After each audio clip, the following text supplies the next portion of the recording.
Okay, mayong mudto na usab kanatong tanan Luzon, Visayas, Mindanao, mayong mudto Philippines, mayong mudto world, mayong mudto universe. Ano na punta mga higala, tining atong tulumanon sa kahanginan, CONA Catechesis on Air, o ako lang gihapon ang inyong alagad, Reverendo Padre Edwin Academia Angkam. So, kumusta naman mo mga higala?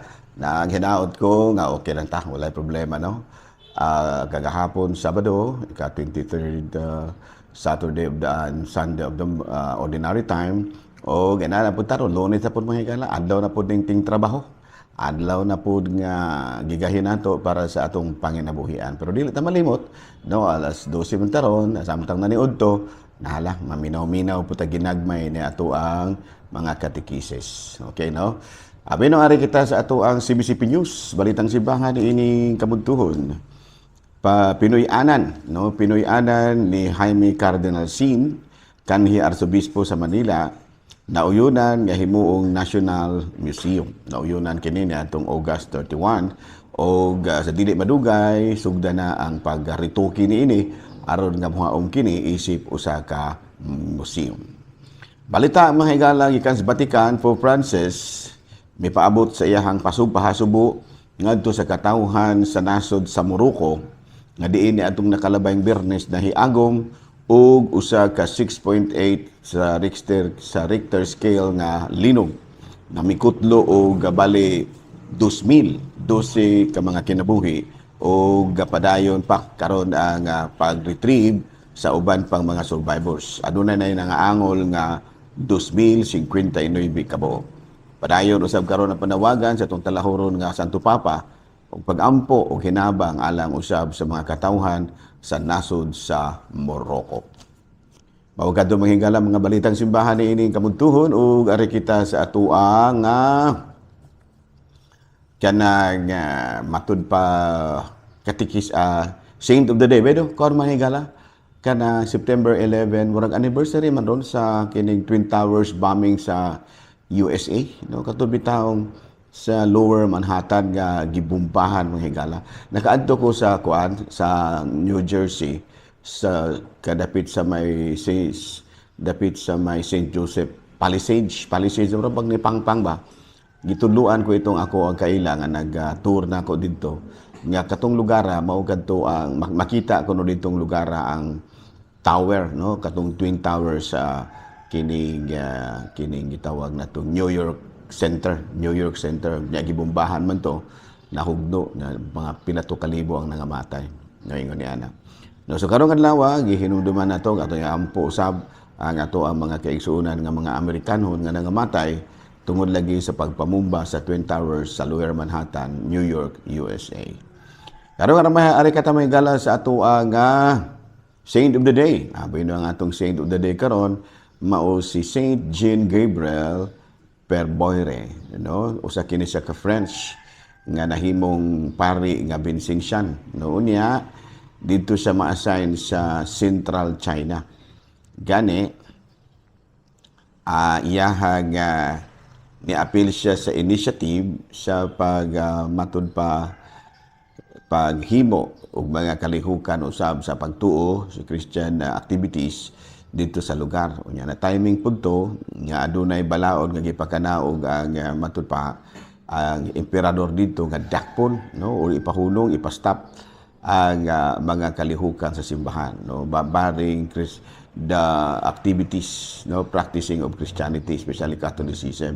So na usa kini siya sa nadakpan kini si Saint Jean Gabriel Perboire o na-tortured yun in town ni sila, na-tortured o gipugos pagpasalikway sa ilahang pagtuo hangtod nga ila gyud kining gipatay, no. So nahimo kini siyang usa ka martir dito sa Central China, si Saint Jean Gabriel Perboire.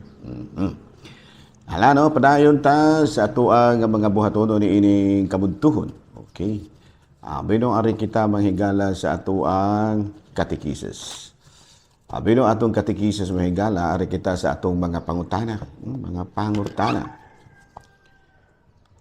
Mga pangutana, unang pangutana, Father, kana bitang bata nga nakuha gikan sa sabakan sa inahan, nya patay na sa diyang nahimugso. pwede pa ba nang atong bunyagan? Sa imo nang ginaingon, patay na nga nahigmugso, dili na na sa pwedeng bunyagan. No, basta, kay ang sakramento, alang lamang sa mga buhi. Sacraments are only for the living and not for the dead. So, muna nga, importante kayo nga ang bata, mo pagani pagkatawo, abtan og mga pipila ka adlaw, mga kasimana, duha kasimana, pabunyagan ginato dayon. Nga naman, kay wala kita masayon kung unsay kahimtang sa panglawas sa bata. Okay, another question. Pwede ba may nga mo attend o service, prayer service sa mga laing relihiyon? Sa mapananglitan sa kasal, Sunday service, bunyag, funeral service. Pwede ra ba ya? But you should not actively participate. Dili gyud ka mo active participate ka. You will only be there as an observer. No? So, kung kanapilitan mo luhod kag kasal, apil-apil na lamang po ka dito. No? Pero gingon nga active gyud ka nga mo attend, dili pwede, no? Bisan kani kanang mo attend pangutana siguro na atong nga pwede ba nga mo attend mo og kanang Bible study sa mga laing relihiyon? Ayaw sab, no, kay ang Bible ang inigong ang matag relihiyon doon na sila kaugalingon nga interpretasyon sa mga teksto sa Biblia. So muna nga kung mo attend ka og Bible study sa mga laing relihiyon, may puruhan nga makatuon ka sa ilahang interpretasyon nga sukwahi sa atong pagtulon ng Katoliko. So ang mahitabo, malibog ka, o niya, kung dili mabantayan, mabalhin yung kaglayang relihiyon. Kung mag-apil-apil ka o Bible study sa relihiyon nga dili Katoliko. So ang maayo na lamang, dili gyud ka mo attend. Pero mga Sunday service, aka nang itong kasal, bunya, kay pakulguson ka, pwede ra, but you should not take active participation. Kinsa bagyod kinsa man gyud namo kanus man gyud namo pahilugan ang among masakiton. Sa ato pa kay do namang giingon sa Santiago kapitulo 5 bersikulo 14 sa 15. Kung may magbasakiton kaninyo, ipatawag ang mga pangulo sa iglesia aron magampo alang kaniya ug sa ngalan sa Ginoo, magdihog kaniya sa lana. Ang maong pagampo nga inubanan sa pagtuo, makaayo sa masakiton. Ang Ginoo mapahiuli sa maayo o mapasaylo sa ilang mga sala. So, klaro na no? Nga, kanang, kung ang pangutana man gud, kanus amang gud namo mutawag na pare para pahilugan ang masakiton. Usually, ang pinakamaayo gyud kanang makasulti pa. Dili kanang grabe na kaay. Doon na bitaw uban mahigala nga ilang ipatawag ang pari kanang di nakasulti kay ngano man kinahanglan jud kanang makasulti pa kay pakumpisalon pa man namo para ber namo hilugan mas maayo nga amo pag yung pakumpisalon.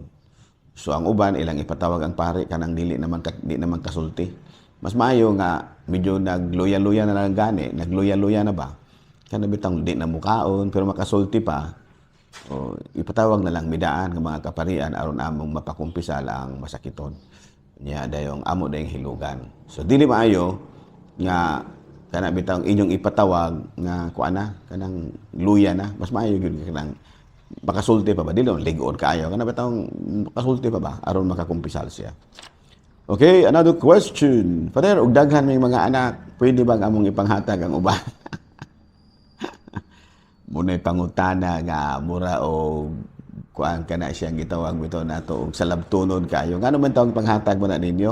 Naa magani daghan din nga kanang naning kamot nga mga anak nya kamong naa na noon may anak inan nyo no panghatag. Well, anyway, doon ang mga pamilya nga daghan na kayo. Siguro ipasagop lang, lain po kayo nang ihatag ko. Ipasagop ra ba? Sagupon lang ana no kay kanang kuan man kana bitang gitawag nato og dili man na pwedeng ipanghatag, ipasagop lang. Unya, pwede rin na siya ipasagop, no? Pero, kinahanglan nga, ug may buot na ang bata, pakuanon gid siya, pasabton gid siya. Na, sa mga hinungdan, nga no nga, gipasagop siya sa lain. No? Sa may hinungdan nga, gipasagop ka, no? Unya, kay, kung dili, inyo lang, kuanon ang bata, nga nabitang wala gid sa kasabot kung nga no, may puruhan nga mga may psychological effect na sa bata, kanang sinagop ka. No, saman, low self-esteem. No, kana bitaw ang bata ba murag ubos kaayo ang pananaw siyang kaugalingon. Ikaduha, anxiety. No, kana bang dili makahandle ba og sadness, ano ba, dili ba siya ba flexible sa iyahang bitang consciousness, kay ngano man do naman siya anxiety kana bitang sa ato pa na dili siya makahandle sa iyang kaugalingon in terms of do na siya gikagulan, do na siya gikahadlukan, do na siya kuan murag wala ba siya gitawag nato og lagi so low self esteem lagi, wala bitaw siya gitawag natong pagsalig siyang kaugalingon nya dili siya makakontrol sa iyang behavior. Kay kaduha dakog puruhan nga mura ba og do na sa kinaiya tang skeptics so na skeptics kana bang murag dili mo appreciate og unsay maayo ngon yan. And of course kining gitawag natong attachment, no, kana bang dili kay siya maka let go kung unsay naa niya, ano man do na siya fear of rejection, so muna nga mo na mahitabo kung ang bata ipasagop.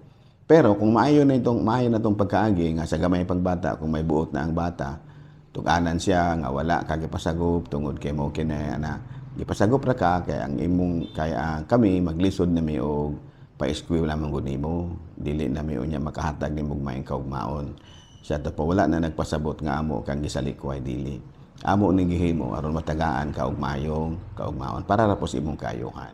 Ana dili ingon nga gisalikway ka kay bati kag nawong no, dili wala kay ngong gipasagop sa uban tungod kay kung kamera dili man gumi makahatag nimo og maayong kaugmaon, dili man may makabisti kanimo, dili man may makahatag kanimo og maayong Pinoy-anan, dili may makahatag nimo og maayong edukasyon. So muna nga amo kang gipasagop sa uban nga among gituhuan nga mo'y makahatag nimo niini. Na pero wala nagpasabot nga wala may nagpalangga nimo. Tungod sa among pagpalangga nimo, muna nga amo kang gipasakop. O, klaro? Una siya. Okay, another question. Last question. Father, ang family planning, alang lang yun ba pagpakunhod sa gidaghanon sa mga anak? Dili, uy. Ang pagplano sa pamilya, matud pa ni Archbishop Romulo Valles, is planning for the future of the family. Sa ito pa, apil is family planning, kung unsaon nimo nga makapaeskwela kag anak. Palitag naa na ba? Naa na kay anak. Kung saan man nimo nga kining mga bataa maka-eskwela gyud. Okay, doon na biyay mga dato nga bisag 4 pa kabuk anak, 5 kabuk anak, 6 kabuk anak makapaeskwela gyud. Ingon niya na. Sa ito pa, planning for the future of the family has something to do with how to raise the children, sending them to school, teaching them to pray, na marriage, their own finances. A futuristic outlook for the family and not only reducing the number of kids. Mura man ay pagtuo sa uban god nga ang family planning pagpaubos ra gyud sa gidaghanon sa mga anak dili na mao. Ang puti pasabot sa family planning mao ang pagplano sa kaugmaon sa pamilya, bana ang mga inahan, mga anak tanan. Okay, klaro? Hala no, so mayo gani kag family planning. Nagplano gud ka unsaon nga mapalambo ang imong mga anak. Dili kay ingon nga nagplano mag-family planning gani ka gamayon ra gini mo anak dili. No, kay doon na bayay uban nga bisag 7 o 8 pa kabuk anak makakaya gyud. Pero lakip na siya. Pero dili katong artificial birth control. Kay kanang uban god mag-family planning ang buti pasabot nila na artificial birth control. No, dili man on ta doktor dire pero kana kuno mga artificial birth artificial nga mga tambal kana bitaw mga chemicals nga gamiton alang pagkontrol og kuan do na kuno side effect, do na kuno og sa in English pa na carcinogens. Sa kabalo mo kung sa carcinogens kanang substance or chemicals nga maka-create og cancer sa lawas. So muna atong gilikayan no sa mga muna nga kabahin sa pagkontrol sa gidaghanon sa pamilya, may suggest yun kita mga Katoliko nga natural dili artificial no birth control. Kay kanang artificial chemicals man gud na. So kana bitaw imong tumaron aron malaglag ang bata sulod sa imong tiyan. So dako kay kag tulubagon sa Ginoo na kay may kinabuhi na biya na. Nya ikaduha makadaot pud kuno na ako dili ko mo confirm gyud pagayo ana kay di man ko doktor. Pero makakuan ko na maka-create kuno na og cancer sa imong lawas. Usa na ni ana cancer of the breast. Kana bitaw Dahil ko nakita mga bayi nga nangamatay tungod na ng cancer of the breast. Ano sa tutoy ba? Nga nadaot ang iyahang tutoy, nagnana, hantod nga namatay siya niya. Maluoy para bagyo ka, kay mag-aguroy ba, sakit kuno kayo. Okay? Nala, din na lang una ako kutob. Sige, ako lang gihapon ng inyong ubos. Gabay ato karon nga background, no mag-ilis taron, ang atong i-background karon, kuan kining St. John Lateran Cathedral. St. John Lateran. Kabalo mong usa ng St. John Lateran Cathedral, Cathedral. Usa na siya sa mga dagko kayong basilika sa Roma. Unya, ang yuta ana gidonate sa Lateran family. So, muna nga gitawag siya St. John Lateran. Dako sana, unay usa sa mga upat man na sila kabuok ang mga dagko kayong basilika sa Roma. St. John Lateran, St. Mary Majors, kining St. Peter's Basilica, o kining St. Paul outside the wall. St. Paul outside the wall. Klaro, so ang ato karong gi-feature, aron makita po ninyo, kining simbahan sa St. John Lateran. Saint o John kanang John o Lateran Latran. Thank you. Dahil salamat sa inyong pagpatalinghog og Mayong Mudto, Pilipinas.